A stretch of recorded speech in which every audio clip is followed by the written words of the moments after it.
샬롬 샬롬 샬롬 샬롬 샬롬. 하나님 사랑합니다. 여러분 주 안에서 사랑합니다. 오늘도 데살로니가 후서 3장 우리 1절부터 마지막 절까지 함께 합독하고 말씀을 나누고 갑니다.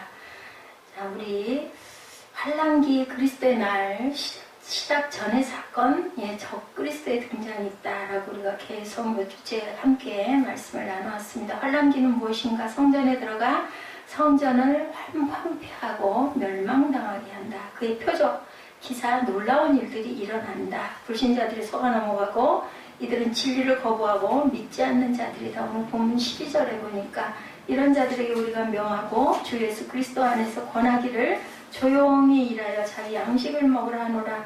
일 안 하고 마지막 때 됐다고 애다 모르겠다. 무슨 일은 일이야. 직장은 뭐하러 나가. 이제 곧 마지막 때가 됐으니 이런 생각을 한다라는 거죠. 이러지 말라는 거죠.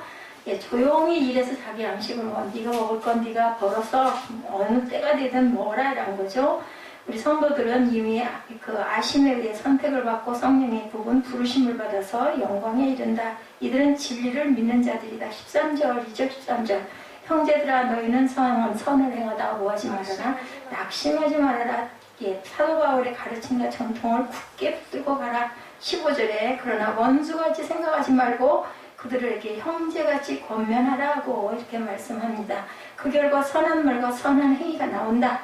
평강의 주께서 친히 16절 때마다 일마다 너에게 평강을 주시고 주께서 너희 모든 사람과 함께 하시기를 원하노라 이렇게 말씀하죠. 바울이 그리고 기도 요청을 하는 부분이 1절에 나오죠. 형제들 너희는 우리를 위하여 기도하기를 주의 말씀이 너희 가운데서 같이 퍼져나가 영광스럽게 되고 이렇게 얘기를 합니다. 주의 말씀으로 자유로운 행로를 가라. 디모데후서 2장 9절, 에베소서 6장 19절, 골로새서 4장 3절. 하나님의 말씀은 살아있고 운동력이 있다. 히브리서 4장 14절입니다. 그러므로 우리에게 큰 제사장이 계시니 승천하신 이곳 하나님의 아들 예수시라. 우리가 믿는 도리를 굳게 잡을지어다. 히브리서 4장 14절이죠. 자유로운 행렬을 막는 집단들이 있다. 이슬람이죠. 동방정교의 공산주의, 몰몬교, 진화론들, 또 인본주의들이 바로 자유로운 하나님의 길을 막는다. 심지어 아까 얘기했죠. 동성애 인정하는 것.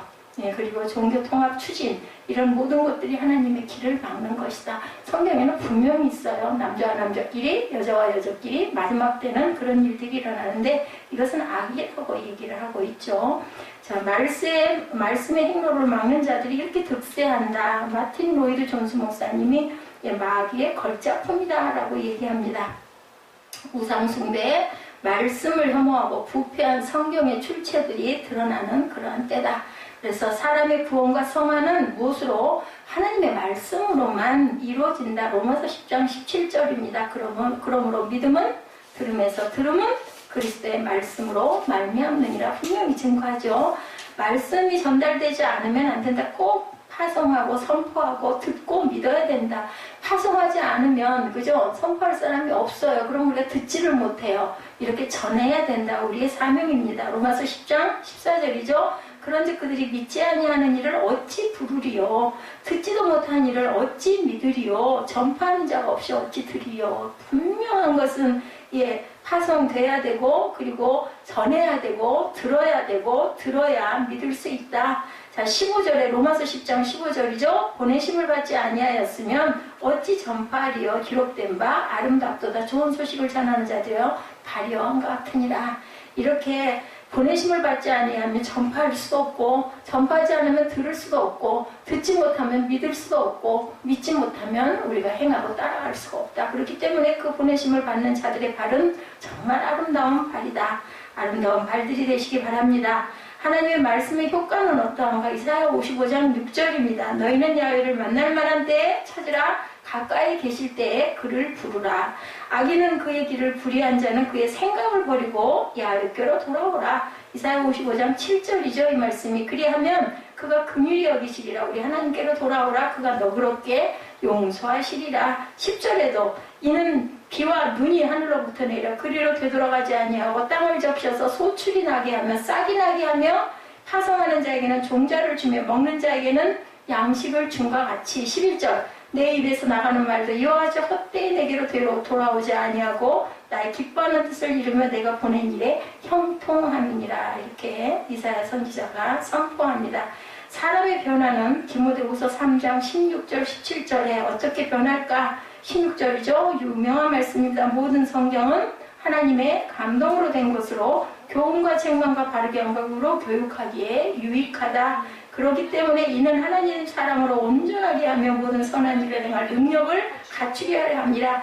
하나님의 말씀은 변화된 사람들의 삶에서 영광을 나타낸다. 비시디아 안디옥에서 이런 일이 있었죠. 사도행전 13장 48구절입니다. 이방인들이 듣고 기뻐하여 하나님의 말씀을 찬송하며 영생을 주시기로 작정된 자는 다 믿더라. 영생을 주시기로 작정된 자, 이거 중요합니다. 그런 자들은 다 믿더라. 그렇지 않은 자들은 믿지를 못해요. 똑같이 말씀을 들어도 49절에 주의 말씀이 그 지방에 두루 퍼지니라. 이렇게 증거합니다. 그리스도의 일은 프로그램이 아니라 뭐에 의해서? 말씀에 의해서 이루어져야 한다. 요즘에 무진장 프로그램의 범람 시대입니다. 뭐를 해서 프로그램을 하면은 교회가 부흥이 되고 사람들이 엄청 늘어나고 구원을 받고 이런 좋죠. 구원 받는 일, 구원하는 일이 좋은데 보면은 본질의 뜻이 변질될 때가 너무 많기 때문에 우리가 참 주의해야 된다.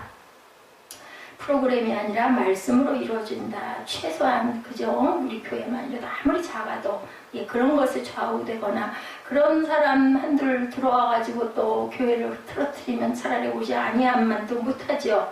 우주의 창조, 말씀으로 우주는 창조가 됐다. 말씀으로 히브리서 11장 3절이죠. 믿음으로 모든 세계가 하나님의 말씀으로 지어진 줄을 우리가 아나니 보이는 것은 나타난 것으로 말미암아 된 것이 아니니라 라고 말씀하고 있습니다.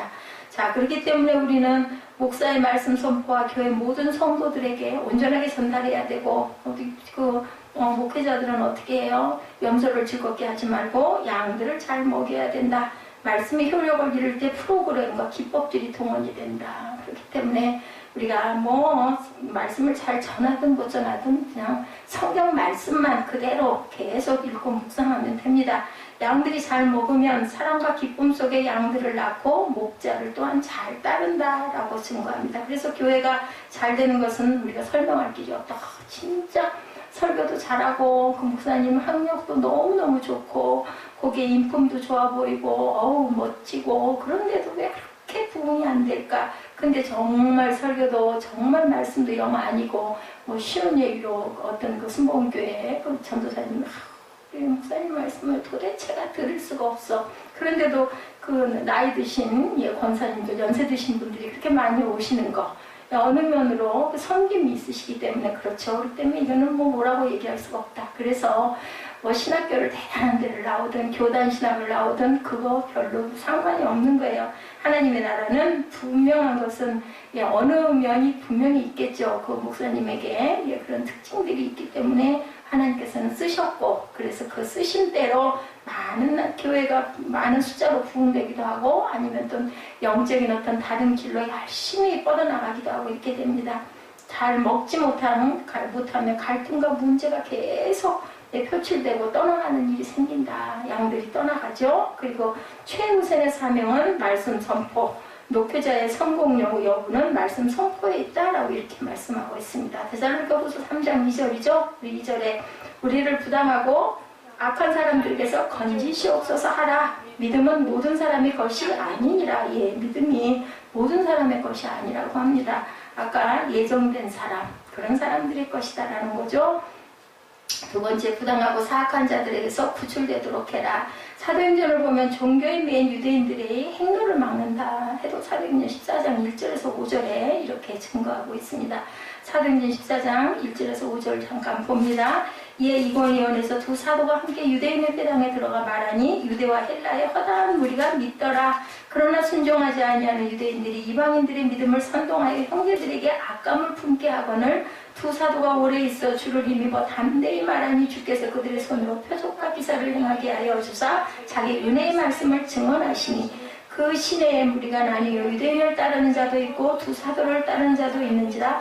이방인과 유대인과 그 관리들이 두 사도를 모독하며 돌로 치려고 달려드니 누구겠어요? 바울과 신라였겠죠? 구원받고도 악한 행위를 하나님을 시험하는 자들이 있다. 아나니아와 삽비라 사건 여러분 아시죠? 그리고 또한 마귀는 심지어 베드로를 통해서도 시험하는 사건이 마태복음 16장 21절에서 23절에 나타나죠. 베드로가 예수를 붙들고 항변하여 주여 그리하지 마옵소서. 자기 스승이 십자가에 못 박혀 돌아가신다는데 그거 잘 되셨습니다. 잘하십시오. 그러지 못할 것 같아요. 그런데도 예수께서는 사단한 애들로 물러가라. 네가 하나님의 나라의 일을 생각지 아니하고 도리어 사람의 일을 생각하는도다. 그리고 아주 야단을 치시죠. 교회에서의 그 정치하는 자 디오드레베의 요한 3서 9절에 나타납니다. 이민교회 목사의 순환들 또한 원래 악한 자들이 있다. 구리세공업자 알렉산더 디모데후서 4장 14절이죠. 구리세공업자 알렉산더가 내게 해를 많이 입혔음에 주께서 그 행한 대로 그에게 갚으시리니. 중요한 구절은 그 행한 대로 누가 하나님께서 갚으신다고 했어요. 그렇기 때문에 제멋대로 행하며 헛된 말을 하는 자들이다. 디도서 1장 10절 11절 16절입니다. 1장 10절입니다. 불순종하고 헛된 말을 하며 속이는 자가 많은 중 할례법 가운데 특히 그러하다. 디도서 1장 10절입니다. 11절에 그들의 입을 막을 것이라. 이런 자들이 더러운 이득을 취하려고 마땅하지 아니한 것을 가르쳐 가정들을 온통 무너뜨리려 하는도다. 이런 자들이 또 지금도 있습니다. 또한 정치인들이 행로를 막는다. 아그리빠나 베스도 같은 사람들이 그 전도의 행로의 길을 막죠. 그리고 바울을 구속하는 사건 우리가 너무 잘 압니다. 모든 사람이 믿음을 소유하지는 않는다. 그렇기 때문에 우리는 정말 조심해야 된다. 길찾기 같아요. 인생의 행로가 길찾기. 또 믿음 생활도 마찬가지입니다. 데살로니가서 3장 3절 본문입니다. 주는 미쁘사 너희를 굳건하게 하시고 악한 자에게서 지키시리라 라고 말씀하고 있습니다. 데살로니가 전서 5장 24절에도 그 말씀하죠. 너희를 부르시는 이는 미쁘시니 그가 또한 이루시리라. 여기에 사도 바울의 예가 디모데후서 4장 17, 18절의 말씀이 증거가 됩니다. 주께서 내 곁에 서서 나에게 힘을 주시면 나로 말미암아 선포된 말씀이 온전히 전파되어 모든 이방인이 듣게 하려 하시니 내가 사자의 입에서 건짐을 받으리라. 18절에 주께서 나를 모든 악한 일에서 건져내시고 또 그의 천국에 들어가도록 구원하시리니 그에게 영광이 세세 무궁토록 있을지어다. 디모데후서 4장 18절이죠. 누가복음 19장 17절에도 같은 말씀을 합니다. 우리가 신실하기를 원하신다라고. 잘하였도다 선한 종아 매우 작은 일에 충성하였구나. 이 말씀 여러분 잘 아시죠? 잘하였다 착한 종아 내가 지극히 작은 것에 충성하였으니 10고을 권세를 차지하라 하고 축복해 주십니다. 데살로니가 후서 3장 4절 본문에도 너희에 대하여는 우리가 명한 것을 너희가 행하고 또 행할 줄을 우리가 주 안에서 확신한다. 내가 명한 것을 분명하게 네가 잘할 것이다.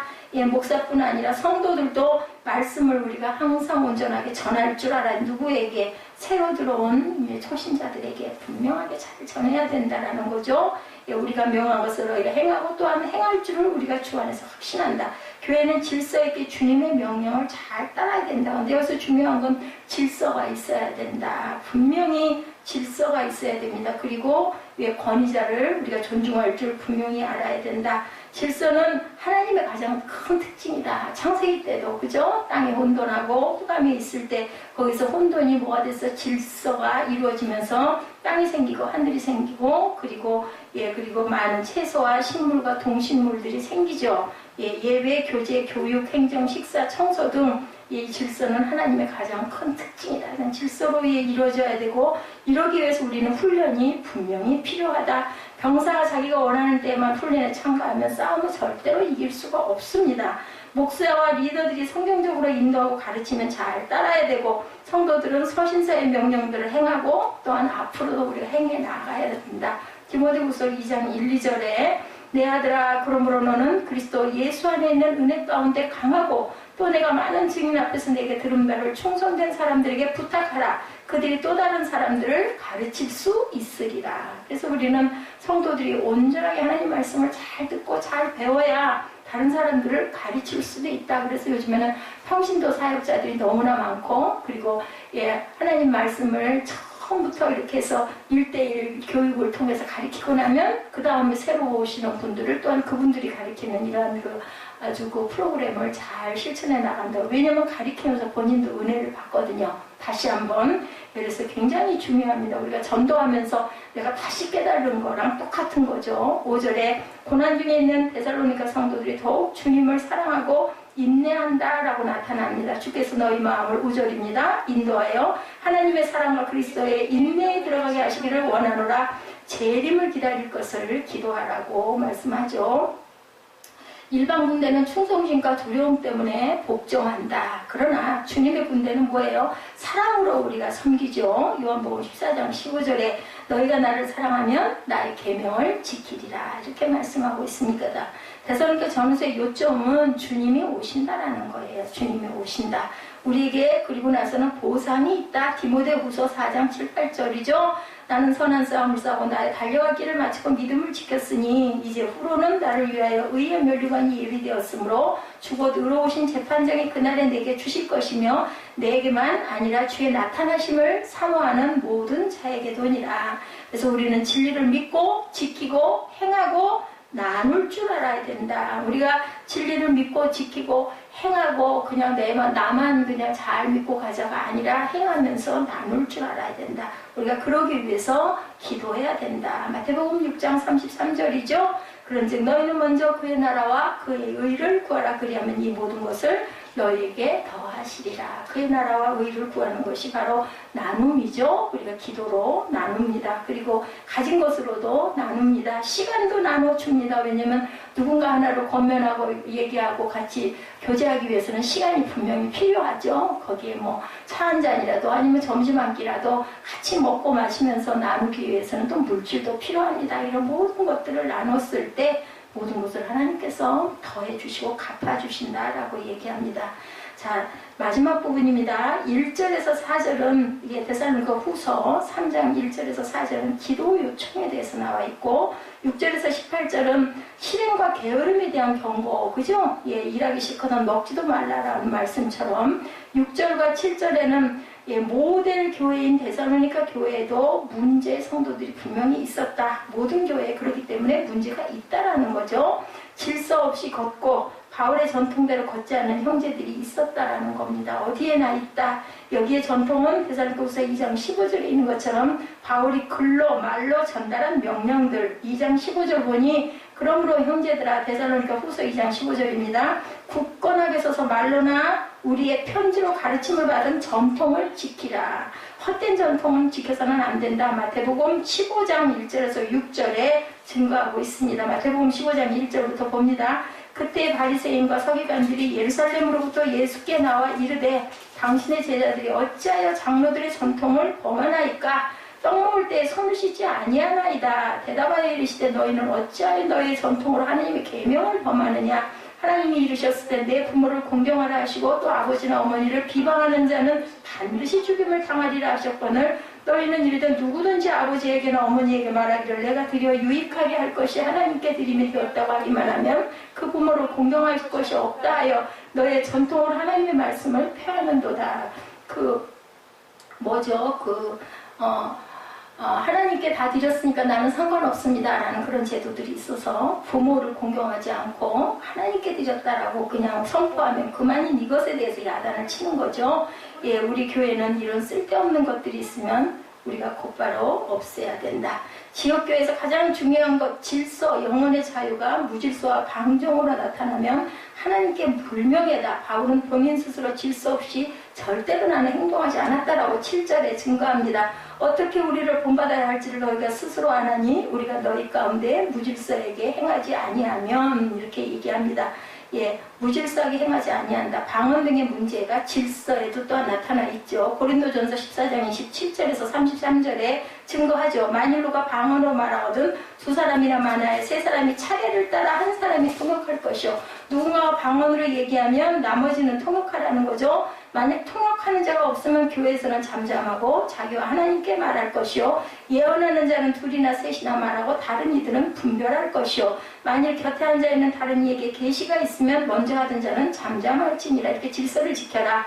너희는 다 모든 사람으로 배우게 하고 모든 사람으로 권면을 받게 하기 위하여 하나씩 하나씩 예언할 수 있느니라. 예언하는 자들의 영은 예언하는 자들에게 제재를 받는다. 이렇게 증거합니다. 33절에 하나님은 무질서의 하나님이 아니시고 오직 화평의 하나님이시라. 모든 성도가 교회에서 행함같이 39절에 그런데 내 형제들아 예언하기를 사모하며 방언하기를 금하지 말라. 40절에 모든 것을 품위 있게 하고 질서 있게 하라. 분명히 이렇게 말씀하고 있죠.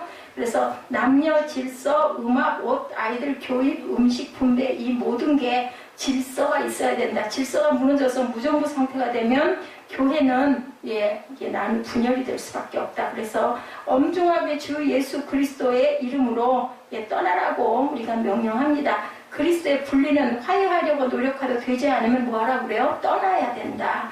로마서 16장 17, 18절, 에베소서 5장 10절에서 12절에 증거합니다. 로마서 16장 17절입니다. 형제들아 내가 너희를 권하노니 너희가 배운 교훈을 거슬러 분쟁을 일으키거나 거치게 하는 자들을 살피고 그들에게서 떠나라. 이 같은 자들은 우리 주 그리스도를 섬기지 아니하고 다만 자기들의 배만 섬기나니 교활한 말과 아첨하는 말로 순진한 자들의 마음을 미혹한다. 에베소서 5장 10절에서 12절입니다. 주를 기쁘시게 할 것이 무엇인가 시험하여 보라. 너희 열매 없는 어둠의 일에 참여하지 말고 도리어 책망하라. 그들이 은밀히 행하는 것들은 말하기도 부끄러운 것들이라. 8절에서 오늘 본문 8절에서 12절에는 질서 있게 걷는 자들과 무질서 있게 걷는 자들의 특성을 비교하죠. 8절에 누구에게서든지 음식을 값없이 먹지 않고 오직 수고하고 애써 주야로 일함은 너희 아무에게도 폐를 끼치지 아니하려 함이니 우리에게 권리가 없는 것이 아니요 오직 스스로 너에게 본을 보여 우리를 본받게 하려 합니다. 누가 그랬어요? 바울이 열심히 나는 일했다라는 거예요. 너희들에게 폐를 끼치지 않고 본을 보이게 하려고. 그래서 10절에 우리가 너희와 함께 있을 때에도 너희에게 명하기를 누구든지 일하기 싫어하거든 먹지도 말게 하라 하였더니 우리가 들은즉 너희 가운데 게으르게 행하여 도무지 일을 하지 아니하고 일을 만들기만 하는 자들이 있다니 이런 자들에서 우리가 명하여 주 예수 그리스도 안에서 권하기를 조용히 일하여 자기 양식을 먹으라 하노라.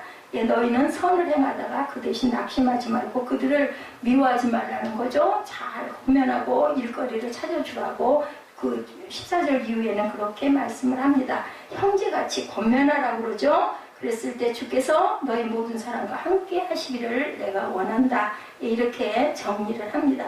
바울은 나는 거저먹지 않았다. 폐를 끼치지 않았다. 밤낮으로 수고했다. 그리고 밤낮으로 나는 기도했다라는 거죠. 원래 목회자는 사례비를 받아야 되죠. 그래야 생활을 하고 살 거니까. 그런데 바울은 나는 그것도 그렇게 하지 않았다. 특별한 일이 없는 나는 그래서 전임 사역을 해야 된다. 직업을 갖지 말아야 된다라는 거죠. 고린도전서 9장 6절에 어찌 나와 반원가만 일하지 아니할 권리가 없겠느냐. 누가 자기 비용으로 군복무를 하겠느냐. 누가 포도를 심고 그 열매를 먹지 않겠느냐. 누가 양떼를 기르고 그 양떼의 젖을 먹지 않겠느냐. 내가 사람의 예대로 이것을 말하느냐. 율법도 이것을 말하지 아니하느냐. 모세의 율법에 곡식을 밟았다는 소에게 망을 씌우지 말라 기록하였으니 하나님께서 어찌 소들을 위하여 염려하시느냐. 오로지 우리를 위하여 말씀하시니 아니냐. 과연 우리를 위하여 기록된 것이니 갓 가는 자는 소망을 가지고 가며 곡식 떠는 자는 함께 얻을 소망을 가지고 떠는 것이라. 우리가 너에게 신령한 것을 뿌렸은즉 너희 육적인 것을 거두기로 과하다 하겠느냐. 다른 이들도 너에게 이런 권리를 가졌거든 할물며 우리일까 보냐. 그러나 우리가 이 권리를 쓰지 아니하고 범사에 참는 것은 그리스도의 복음에 아무 장애가 없게 하려 함이라. 성전의 일을 하는 이들은 성전에서 나는 것을 먹으며 제단에서 섬기는 이들은 제단과 함께 나누는 것을 너희가 알지 못하느냐. 이와 같이 주께서도 복음 전하는 자들이 복음으로 말미암아 살리라 명하셨느니라. 이렇게 고린도전서 9장 6절에서부터 14절에 이렇게 말씀하고 계십니다. 갈라디아서 6장 6절에도 가르침을 받는 자는 말씀을 가르치는 자와 모든 좋은 것을 함께 하라고 그러죠. 누가복음 10장 7절에도 그 집에 유하며 주는 것을 먹고 마시라. 일꾼이 그 삭스를 받는 것이 마땅하니라. 이 집에서 저 집으로 옮기지 말아라. 디모데전서 5장 17절에도 잘 다스리는 장로들은 배나 존경할 자로 알되 말씀과 가르침에 수고하는 이들에게는 더욱 그리할 것이니라. 성경에 일렀으되 곡식을 밟았더는 소의 입에 망을 씌우지 말라 하였고 일꾼이 그 삭스를 받는 것은 마땅하다 하였느니라. 그러므로 이런 시간을 잘 활용하여 개인의 경건, 독서, 상담, 말씀 준비에 철저해야 된다. 이렇게 말씀 전하는 자들은 경건사적을 많이 읽고 설교를 잘 하기 위해서 부단히 예, 말씀을 많이 읽고 노력해야 된다. 목회자는 꼭 바울처럼 일하면서 목회할 필요는 없지만 예, 거저먹지 않고 폐를 끼치지 않으려고 노력해야 된다. 할 게 없으니까 목회해야겠다 이런 생각은 절대로 금물이죠. 예, 스펄전이 세상의 다른 일에 유용하지 않으면 목사는 더더욱 안 된다라고 이렇게 말했습니다. 바울이 이렇게 한 이유는 성도들이 본을 받도록 데살로니가전서 2장 9절에서 10절 데살로니가 후서 오늘 본문 9절에도 우리에게 권리가 없는 것이 아니요 오직 스스로 너에게 본을 보여 우리를 본받게 할 것이다. 데살로니가전서 2장 9절에도 형제들아 우리의 수고와 애쓴 것을 너희가 기억하리니 너희 아무에게도 폐를 끼치지 아니하라고 밤낮으로 일하며 너희가 하나님의 복음을 전하였노라. 당당하게 얘기하죠. 10절에 우리가 너희 믿는 자들을 향하여 어떻게 거룩하고 옳고 흠없이 행하였는지에 대하여 너희가 증인이요 하나님도 그리하시도다. 2장 13절에도 이러므로 우리가 하나님께 끊임없이 감사함은 살전 2장 13절입니다. 너희가 우리에게 들은 바 하나님의 말씀을 받을 때 사람의 말로 받지 아니하고 하나님의 말씀으로 받음이니 진실로 그러하도다. 이 말씀이 또한 너를 믿는 자 가운데 역사한다 라고 이렇게 얘기합니다. 바울의 사례를 들어 목회자에게 재정 지원을 하지 않는 것 역시 무질서다. 성경에도 공부합니다. 10절에서 12절에도 노동은 죄를 짓기 전에 사람이 할 일이다. 창세기 2장 15절에 증거하죠. 야훼 하나님이 그 사람을 이끌어 에덴 동산에 두어 그것을 경작하고 지키게 하셨다. 노동은 처음에는 선한 것이었어요. 그런데 아담과 하와가 죄를 짓고 난 이후부터는 그것이 저주로 바뀌게 되었다라고 창세기 3장 17절에서 19절에 증거합니다. 아담에게 이르시되 내가 네 아내의 말을 듣고 네가 내게 먹지 말라 한 나무의 열매를 먹었은즉 땅은 너로 말미암아 저주를 받고 너는 내 평생에 수고하여야 그 소산을 먹으리라. 18절에 땅이 내게 가시덤불과 엉겅퀴를 낼 것이라. 내가 먹을 것은 밭의 채소인즉 19절에 내가 흙으로 돌아갈 때까지 얼굴에 땀을 흘려야 먹을 것을 먹으리니 내가 그것에서 취함을 입었습니다. 너는 흙이니 흙이로 돌아갈 것이니라 하십니다. 그래서 여자에게는 출산에 고통을 주시고 남자에게는 땀 흘려 수고해야 먹을 것을 거두는 그러한 저주를 하신 거죠. 노동의 본질은 저주가 아니고 사람을 사람답게 만드는 도구였다. 원래부터 사람은 일하는 존재로 창조되었다고 아까 우리 창세기 2장 15절 말씀처럼 에덴 동산에서 그것을 경작하게 하시고 지키게 하셨다라고 얘기하죠. 그래서 일주일에 6일은 일하고 하루를 쉬게 되어 있습니다. 출애굽기 20장 8절에서 10절에 증거합니다. 그러므로 성도나 목사는 뭐 해야 된다? 부지런해야 된다. 솔로몬의 권고도 열심히 일해야 된다라고 잠언 6장 6절에서 11절까지 증거합니다. 누구에게? 개미에게 비유하죠. 잠언 6장 6절에서 11절입니다. 게으른 자여 개미에게 가서 그가 하는 것을 보고 지혜를 얻으라. 개미는 두령도 없고 감독자도 없고 통치자도 없을 때 먹을 것을 여름 동안에 예비하며 추수할 때 양식을 모으느니라. 게으른 자여 내가 어느 때까지 누워있겠느냐. 내가 어느 때 잠이 깨어 일어나겠느냐. 좀 더 자자 좀 더 졸자 손을 모으고 좀 더 누워있자 하면 내 빈궁이 강도같이 오면 내 공핍이 군사같이 익으리라. 이라는 것을 아이들에게 우리가 늘 가르쳐야 한다. 야곱의 예죠. 창세기 30장 40절에 야곱이 새끼 양을 구분하고 그 얼룩무늬와 검은빛 있는 것을 라반의 양과 서로 마주보게 하며 자기 양을 따로 두어 라반의 양과 섞이지 않게 하며 튼튼한 양이 새끼 뵐 때에는 야곱이 개천에다가 양떼의 눈앞에 그 가지를 두어 양이 그 가지 곁에서 새끼를 베게 했다. 이렇게 그렇게 해서 어떻게 했어요? 자기 소유의 그런 양을 많이 만들죠. 야곱이 요셉, 모세, 다윗, 에레미야, 에스라, 다니엘, 예수님, 바울, 디모데 등 마태, 베드로와 야고보와 요한 등 모두 자기를 열심히 하다가 발탁된 것을 우리가 봅니다. 그래서 올바른 기독교가 들어가면 산업이 발전되고 인류 복지가 증진되는 것이 원래 그 원리다. 우리나라 경우도 뭐 말할 것도 없죠. 기독교가 전파된 이후에 학교, 병원, 복지, 남녀 평등, 헌법 정신, 그래서 원래 일주일에 6일은 일하고 하루를 쉬게 되어 있는 것이 출애굽기 20장 8절부터 나타납니다. 안식일을 기록하여 거룩하게 지키라. 엿새 동안에 힘써 내 모든 일을 행할 것이나 일곱째 날은 내 하나님 야훼의 안식일인즉 너나 내 아들이나 내 딸이나 내 남종이나 내 여종이나 내 가축이나 내 문 안에 머무는 객이라도 아무 일도 하지 말라. 네, 베네딕트 더 스피노자가 1632년 11월 25일에 태어나서 1677년 2월 20일 날 돌아갔는데 암스테르담 태생인 철학자입니다. 그는 내일 지구의 종말이 와도 나는 사과나무를 심겠다. 우리 뭐 유명한 얘기죠. 이 얘기 굉장히 많이 합니다. 이렇게 얘기를 했어요. 근데 요새는 그게 스피노자의 말이 아니다. 뭐 이런 얘기들도 많이 있다고 하는데 사과나무라는 말만 빼면 그 말은 17세기 이전부터 알려진 아주 오래된 지혜로운 말이다라는 거죠. 오늘 성경에도 기록되죠. 스피노자가 아니라 누가 했든 굉장히 중요합니다. 오늘 지구의 종말이 와도 나는 열심히 일하겠다는 거죠. 내 자리에서. 예, 내일 지구의 종말이 온다면 오늘 먹고 죽자 할 사람들이 많을 것이다. 뭐가 없는 사람들, 부활의 소망이 없는 사람들은 그렇습니다. 예, 개인의 삶에 위기가 닥쳤다고 해도 자포자기하고 말 사람들이 많죠. 아유, 뭐 먹고 놀다 쓰다 더 즐기다가 그냥 어차피 끝이 올고 그렇게 되겠죠. 뭘 아낄 건 뭐가 있고 뭐 예배는 뭐하러 드려요. 죽으면 끝날 건데, 그죠? 사도 바울의 말씀에 내가 범인처럼 예배소에 맹수로 더불어 싸웠으면 내가 무슨 유익이 있느냐 얘기합니다. 고린도전서 15장 32절입니다.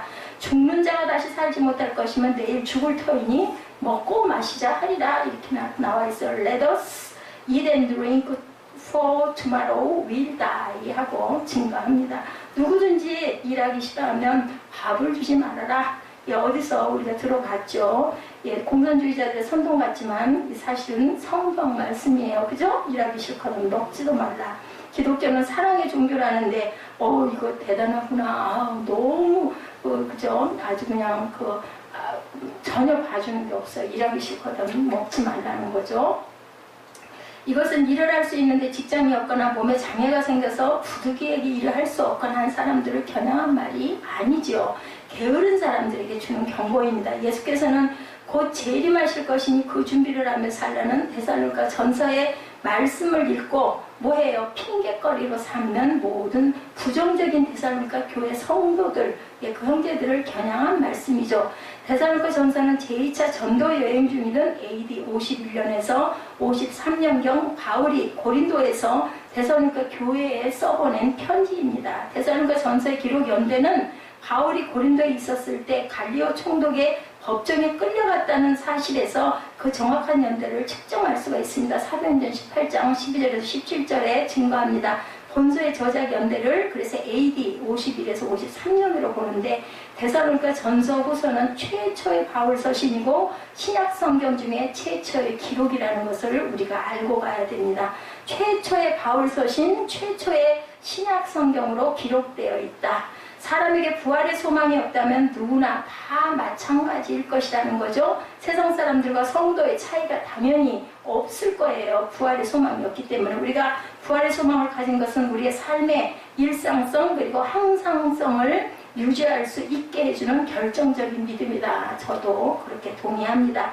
우리가 부활의 소망을 가진 것은 우리의 삶의 뭐요? 일상성, 우리가 매일매일 항상성, 항상 똑같이 우리가 한 길을 가는 그 믿음을 갖게 해준다. 부활신앙이 없다면 상황에 따라 우리가 흔들리겠죠. 일정한 모습이 없어집니다. 어차피 죽으면 끝인데 이 생각 안 하겠느냐는 거죠. 공부는 많이 해서 뭐 하겠어요. 그죠? 내가 그냥 좋고 편한 대로 살다 가면 되는 건데 그렇게 되면 죽음에 도피하려는 경향도 나타난다. 자살도 일어날 수가 있다는 거죠.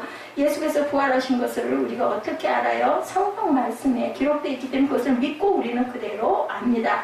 성경에 기록된 것을 우리가 어떻게 믿을까요? 불신자들도 성경은 읽습니다. 그죠? 근데 아까 우리 증거한 내용에 보니 그것이 모든 사람에게 그 믿음을 주는 것도 아니고 모든 사람에게 들려주시는 말씀도 아니라고 분명히 말씀하고 있죠. 무엇으로? 하나님의 영, 성령의 감동하심으로 성경의 모든 말씀을 우리는 어떤 사람에게 예정된 사람들에게서 믿게 됐다. 그러므로 성령의 감동을 받은 사람은 항상성을 가지는 것이다 라고 우리가 볼 수가 있다. 그 사람들은 항상 한결같다라는 거죠. 조금의 바람이 불고 풍랑이 일고 조금 굴곡이 있을 수는 있지만 그것을 온전하게 완전하게 떠나지는 못한다. 오늘 새벽 예배에 말씀에서도 있었듯이 우리가 항상 하나님께서는 그 지정되어 있는 사람들에게는 항상 소망과 말씀을 주시고 그들은 그렇게 변화돼 갈 수밖에 없도록 그 길을 따라간다라고 얘기를 합니다. 성령님의 인도하심을 받은 우리는 부활의 소망을 품은 사람들입니다. 예, 이 안희숙 사모님, 그 아주 옥중에서 굉장히 고초를 당했던 그분의 찬송시, 우리 너무 잘 아는 찬양이죠? 내일 일은 난 몰라요. 하루하루 살아요. 불행이나 요행함도 내 뜻대로 못해요. 고난을 당하지 않은 사람은 이 말에 동의하지를 못할 거예요. 험한 이 길 가도 끝도 없고 고뇌요. 굉장히 고초를 당하셨거든요. 주님 예수 팔레미사 내 손잡아 주옵소서. 하루하루 최선을 다하는 것이 바로 바른 삶이라는 거죠. 데살로니가 전서의 주제는 부활과 재림이었습니다. 오늘 이제 마지막 장이기 때문에 우리가 마무리합니다. 그렇게 데살로니가 교회에 편지를 보냈더니 부활의 신앙에 소망이 생기죠. 재림의 신앙에 또한 믿음을 더욱 굳게 합니다. 그런데 다른 한편 문제가 생겼어요. 놀고 먹는 사람들이 생겼다라는 거예요. 마지막 때인데 뭐 일은 해서 뭐래, 돈은 벌어서 뭐해, 재산을 모아서 뭐해, 이런 사람이 생겼어요. 내일 주님께서 오실 텐데 뭔 일을 해, 이런 그냥 있는 것 같고 먹고 마시고 그냥 편히 쉬고 있다가 주님 오시면은 놓치지 말고 얼른 주님께 가야지, 이런 생각이라는 거죠. 그래서 데살로니가 후서를 기록한 거예요. 아, 그거 틀렸다, 그렇게 하면 안 된다, 이 얘기인 거죠. 첫 번째 편지에 온 오해를 시정하려는 목적이 있었다. 1장의 요약입니다. 데살로니가 교회가 견디고 있는 모든 박해와 환난에도 불구하고 여러분은 인내와 믿음이 뛰어납니다. 자랑할 만합니다. 여러분은 하나님의 나라를 위하여 고난을 받았으니 엄청 칭찬을 했었어요. 그죠? 예, 이게 내용이에요. 1장. 2장은 1절에서 4절에 요약 정리를 하고 있습니다. 2장에는 주 예수 그리스도의 강림하심에 대하여 주의 날이 이르렀다고 해서 쉽게 마음이 흔들리거나 두려워하지 말기를 당부한다. 누가 뭐라고 해도 미혹되지 말아야 된다. 먼저 배교하는 일 있고 자기가 하나님이라고 주장하는 사탄의 역사가 일어나기 전에는 그날이 이르지 아니할 것이다. 근데 이미 그런 사람들이 많이 나타나죠. 내가 하나님이다, 뭐 그런 사람이 20여 명이나 된다고 지난번에 저희가 우리 함께 말씀 나눴습니다. 2장 13절에서 17절에도 정리합니다.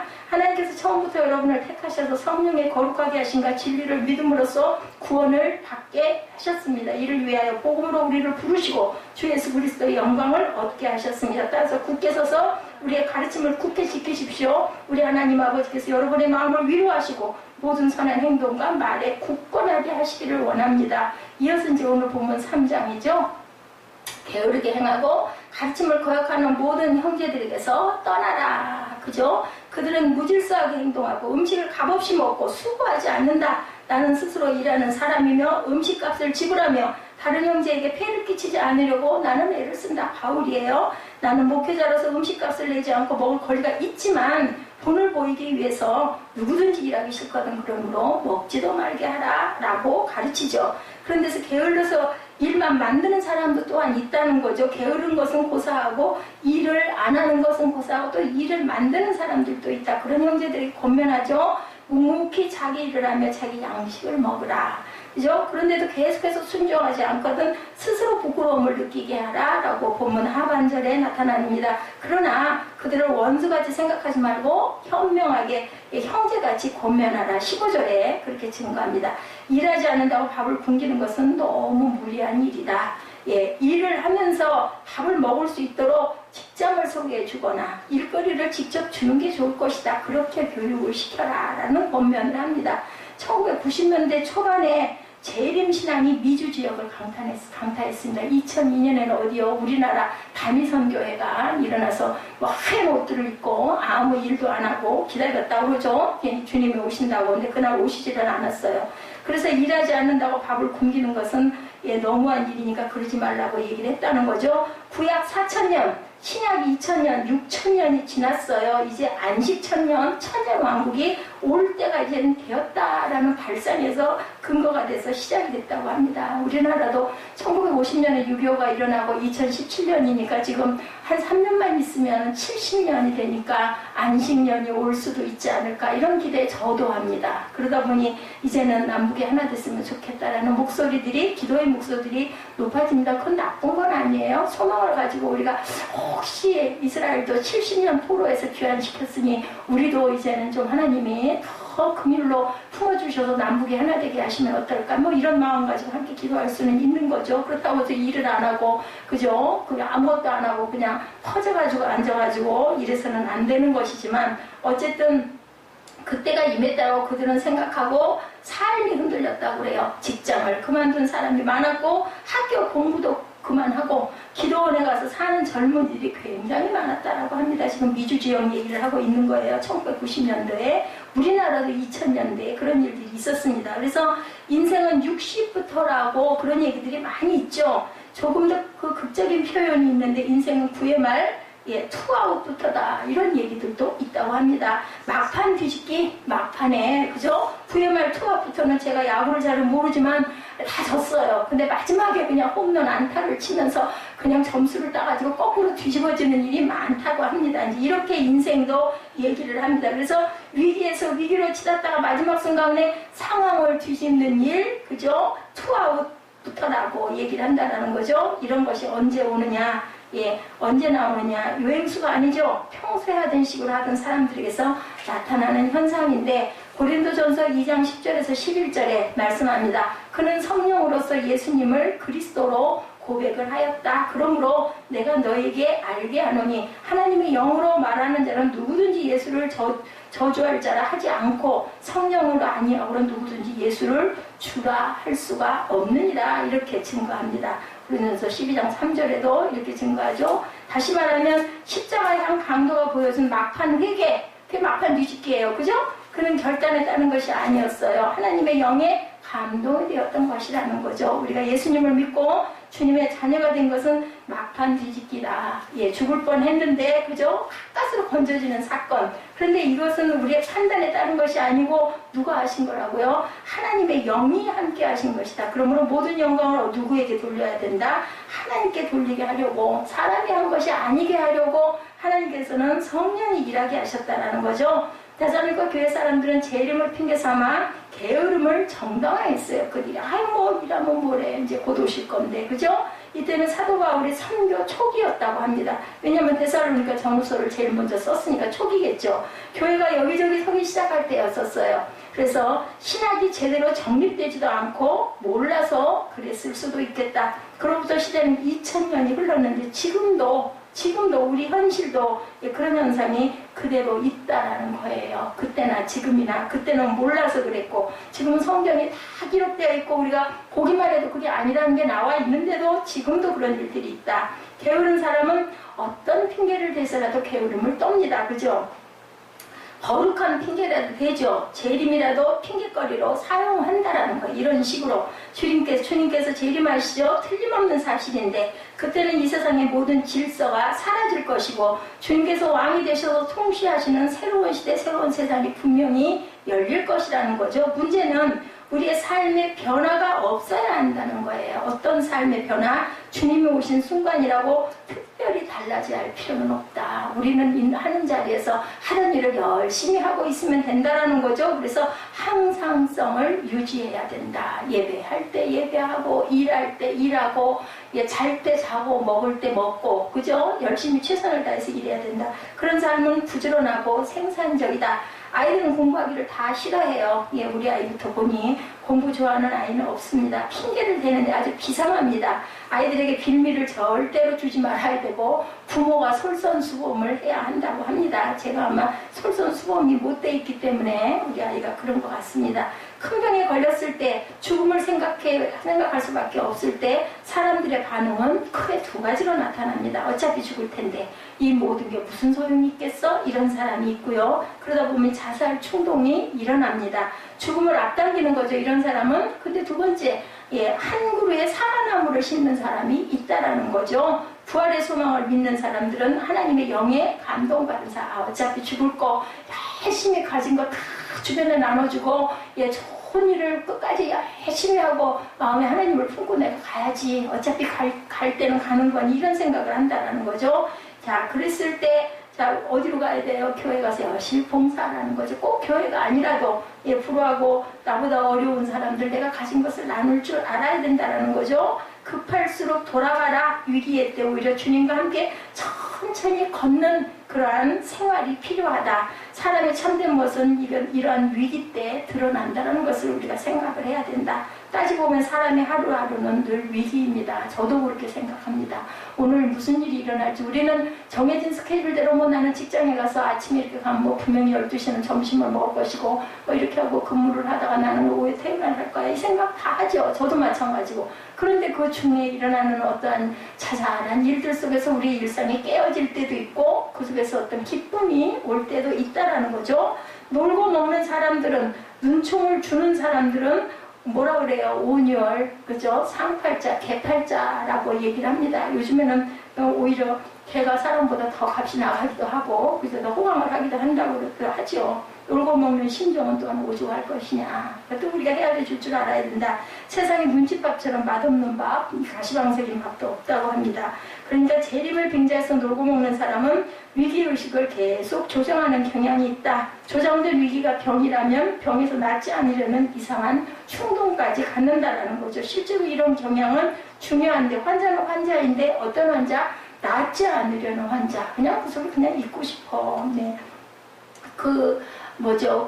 말을 잃어버린 그러한 그 식어증, 그러한 그 환자들이 이유가 그렇대요. 거기서 깨어나고 싶지가 않기 때문에 말을 안 하게 된대. 그리고 그냥 계속 잔다는 거죠. 이렇게 그냥 그 자리에 그대로 있고 싶다. 나는 그냥 재림의 신앙을 바라봤으니까 그냥 일도 안 하고 뭐 하지도 말고 그냥 이러고 있고 싶어. 이런 사람들이라는 거죠.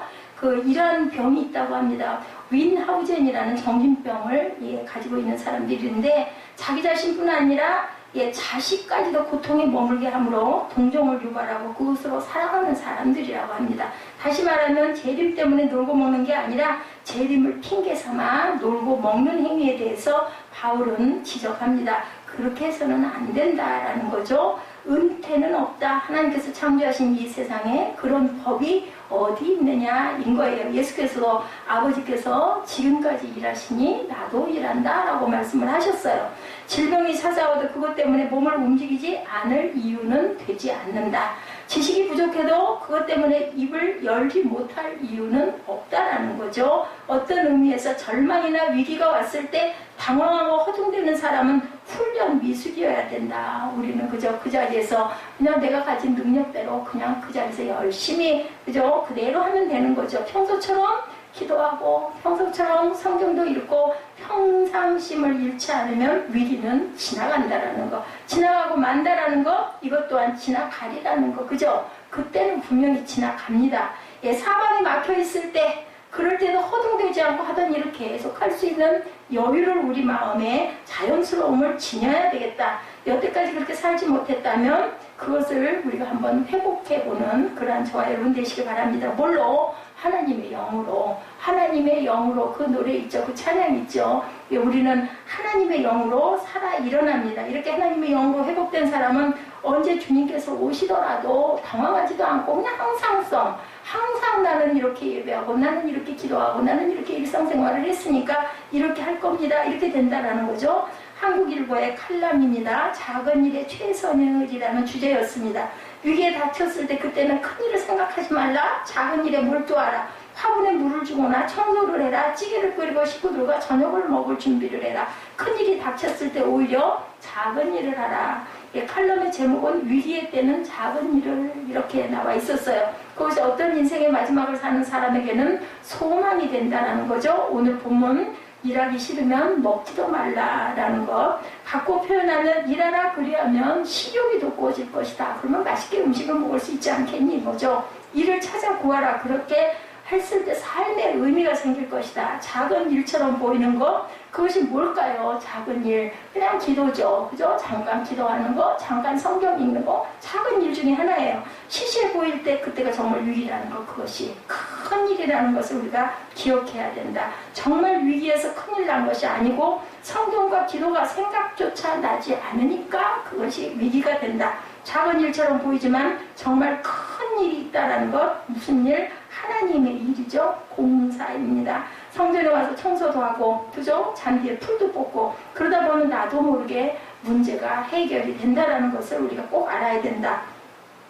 자동차를 타고 와서 주중이라도 언제든지 내가 봉사할 수 있는 곳에서 우리가 봉사할 때 가까운 꽃집에 가서 꽃 한 포기를 사다가 그저 성전에다 놓고 그걸 바라보면서 기뻐하고 감사할 때 나도 모르게 희망이 소망이 솟아 일어날 수 있다는 것을 우리가 절대로 잊지 말아야 되겠다. 그게 무슨 소용이야 이런 생각이 들지도 모르지만 그것은 사단이 부정적인 생각을 가져다 주는 것이라는 것을 또한 절대로 잊지 말아야 된다. 자, 이제 도박의 심리라는 것들도 있습니다. 한 방으로 해결할 거야. 나는 막판에 뒤집기를 할 수 있어. 이런 심리도 있어요. 그동안 이룬 것 다 갖고 막판 뒤집기를 하겠다는 계획, 그런 생각으로 사람들은 어떤 병들이 걸려요? 골병이 든다는 거예요. 막판에 한판 누가 그래? 대개는 도박으로 돈 잃어버린 사람들이 끝까지 그거 하다가 결국은 폐가망신을 해버리죠. 손을 자르고도 그 일을 또 한다고 그래요. 왜냐하면 한판에 난 다 이걸 회복을 꼭 해야 될 거니까. 그러나 인생의 진정한 뒤집기는 성령님의 역사심이라는 것. 성령께서는 평소에 우리를 항상 훈련시키십니다. 9회 말 투아웃이 되어도 평상심을 잃지 않을 수 있어야 되고, 평소에 잘하는 사람이 위기 때 강하다고 하죠. 평소에 항상성을 가지고 살던 사람이 위기를 받았을 때도 극복하는 힘이 크다고 합니다. 성령님의 역사는 항상성과 함께 가십니다. 항상 기뻐하라, 쉬지 말고 기도하라, 범사에 감사하라. Be joyful always, pray continually, give thanks in all 하고 말씀을 하는데요. 그런데 성령을 소멸치 말라고 말씀을 하네요. Do not put out the spirit's fire 하고 얘기합니다. 데살로니가전서 5장 16절에서 19절이죠. 같은 막판 뒤집기인데 하나님은 성령을 의지하는 항상성이고 다른 하나는 마귀를 의지하는 도박입니다. 그랬을 때 하나는 생명의 길, 하나는 죽음의 길이라는 것. 어째서 이렇게 다를까? 재림의 핑계를 대는 사람은 어떤 핑계도 될 준비가 되어 있는 사람들이다. 다른 핑계를 대는데 익숙한 사람은 재림 같은 거룩한 말씀도 핑계거리일 수도 있다라는 거죠. 이기적인 사람입니다. 그러나 이것은 결코 자기에게 이익되는 태도가 절대 아니다. 성령의 인도하심이냐 마귀의 속삭임이냐 같은 아주 얇은 백지 한 장의 차이입니다. 그런데 이제 우리는 하나님의 영에 의지하고 가야 합니다. 나이가 많고 실패한 경험이 많고 지금 9회 말 투아웃 상황이라 할지라도 그죠? 이미 버린 몸 이런 자포자기의 심령이라 할지라도 뭐라고 그러세요? 주님께서 지금은 은혜 받을 때요 구원의 때니라. 내게 구하라 이렇게 말씀을 하시죠. 내가 은혜 베풀 때 너를 두고 너를 듣고 구원의 날에 너를 도왔다 하셨으니 보라 지금은 은혜 받을 만한 때요 보라 지금은 구원의 날이로다. 고린도후서 6장 2절의 말씀입니다. Now is the time of God's favor. Now is the day of salvation. 하고 말씀을 합니다. 중요한 것은 내일 지구의 종말이 온다고 해도 오늘 우리는 할 일을 하는 자세를 가져야 된다. 한 그루의 사과나무를 심겠다. 사과는 몇 년이 지나야 열매를 거둔다고 하죠. 소망이 없으면 단 하루만 살아도 악몽입니다. 그러나 소망으로 살면 단 하루에도 천국의 은혜가 저와 여러분에게 임할 줄 믿습니다. 지구의 종말은 예수님의 재림보다 먼저 올 수 절대 없다고 하죠. 성경 말씀은 주님께서 택한 성도들을 데리고 올라가신 다음에 지구의 종말이 올 것이라고 합니다. 그러므로 걱정하지도 말고 종말을 염려하지도 말고 다만 우리 주님 재림을 준비하는 지혜로운 저와 여러분들 드물든 다섯 처녀들이 되시기 바랍니다. 예수 그리스도는 어제나 오늘이나 영원토록 동일하십니다. Jesus Christ is the same yesterday and today and forever. 이렇게 말씀하세요. 어제나 오늘이나 동일하신 하나님의 말씀을 붙들고 우리가 항상 준비하고 항상성을 유지하는 저와 여러분 되시기를 주님의 이름으로 축복합니다.